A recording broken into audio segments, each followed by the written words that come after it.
Hey everyone, Mr. G here. Welcome to the EV3 workshop. No matter what the first LEGO League challenge board looks like each year, you can always count on needing to move your robot forward. The move steering block is useful for doing this. It has modes for moving forward in units of degrees or rotations, but those often aren't very useful.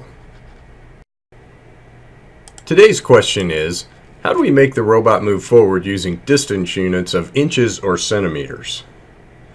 If you are using my book, this topic is covered beginning on page 29. The learning topics include My Blocks, geometry, unit conversion, and calibration. Let's use a move steering block. So go to the Action tab and drag a move steering block onto the programming palette. Set the mode to On for degrees. Degrees are meaningful to the robot, but not so helpful for us. What we need is a way to convert inches, or centimeters, a meaningful unit to us, to degrees of motor rotation for the robot. This is just a mathematical calculation, so let's add a math block to the palette. Go to the Data Operations tab and drag a math block in front of the move steering block.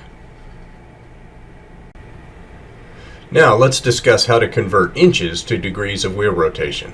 The first thing we must do is measure the circumference of the tire. We can do this with a flexible measuring tape by wrapping it in a loop and then measuring the circumference of the tire like so. Alternatively, you could measure the diameter of the tire and multiply it by pi, 3.14. What we need to know is how many degrees of wheel rotation the motor must move for each inch of movement on the mat.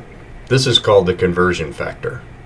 This robot's tire is 7 inches in circumference, so 360 degrees divided by 7 inches, which is 1 wheel rotation, gives a conversion factor of 51.4 degrees per inch. Now, back to the program. Change the mode of the math block to multiply. We will let input A be the distance we want the robot to move in inches. Let's set it to 3 for the first run. Input B will be the conversion factor, so enter 51.4 into input B. Wire the output of the math block to the degrees input of the move steering block. We're almost done, but we don't want to allow wheel slip, which could throw off the accuracy of the robot's movement. Since the default of 50 for the power parameter is a bit on the high side and could cause wheel slip on some surfaces, let's reduce that to 30.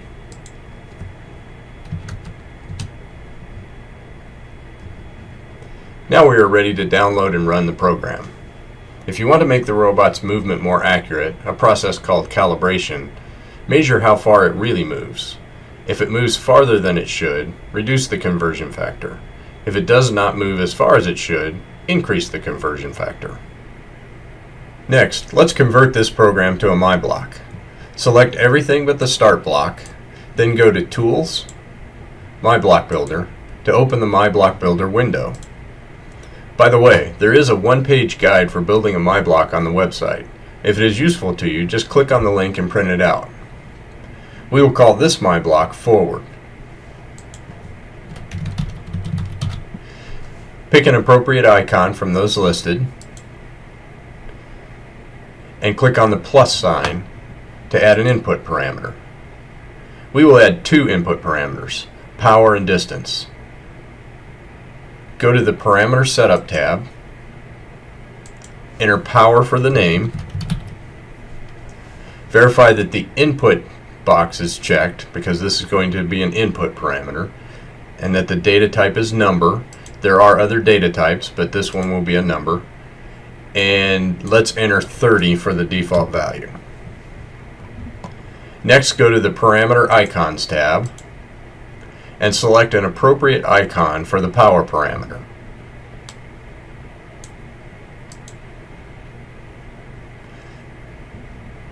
Then repeat this process for the distance parameter.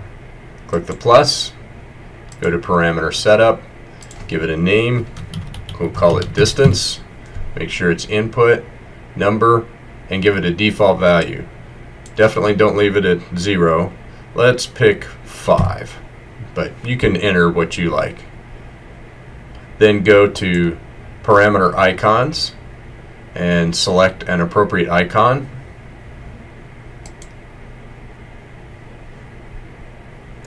And when you're finished, click Finish to create the My Block. Notice that a new program tab named Forward, the My Block name, has been added, and it has a gray block with input parameters. The last thing we need to do is wire these inputs into the program. Connect the distance parameter to the math block's A input and the power parameter to the move steering block's power input. I'm going to clean up the wires just a little bit so they're easier to see, and if you click on the sequence exit plug, it will pull the blocks a little bit closer together. Don't forget to save the program.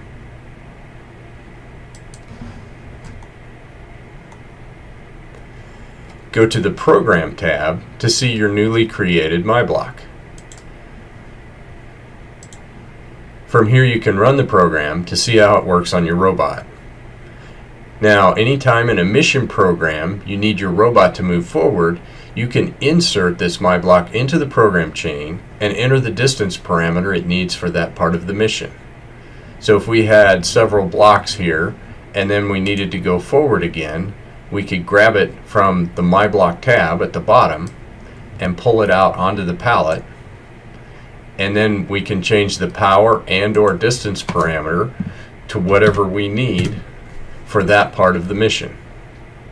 Also, note that this block is somewhat self-commenting, since at a glance you can see that the robot is going to move forward and the distance it will move. Remember, however, to add comments to the My Block itself. The final commented My Block should look something like this. Happy programming!